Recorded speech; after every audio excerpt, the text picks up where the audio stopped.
سلامونه نیکی هیله په دې هیله چې ټول روغ او جوړ اوسئ. په پنجشیر کې د قهرمان صاحب او مسعود ناسته ویډیو در سره حتما تر اخره پورې وګورئ. په دغه ویډیو کې به درته د قهرمان صاحب هغه څه راخلو چې تر اوسه کومې رسنۍ نه دي خپاره کړي.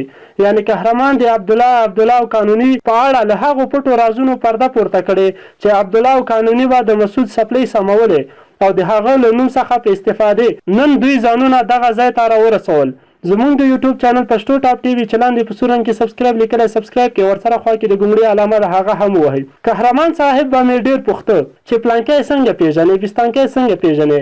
یوه ورځ مې د احمدشاه مسعود په اړه پوښتنه ځینې وکړه چې له ده سره د ناستې او یا تماس درلوده که نه.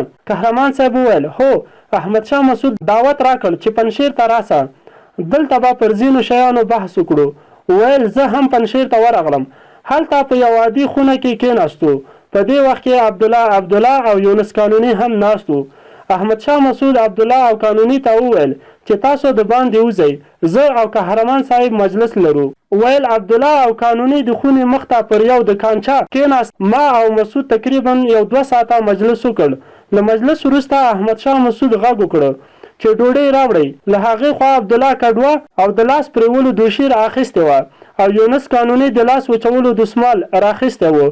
عبدالله لومړی د احمدشاه مسعود لاسونه پرېول او بیا زما لاسونه را پرېول. قانوني دسمال راکړ. له هغه وروسته یې دسترخوان اوار کړ او ډوډۍ یې راوړه. پر ډوډۍ احمدشاه مسعود و عبدالله او قانوني ته مخ ورواړوه.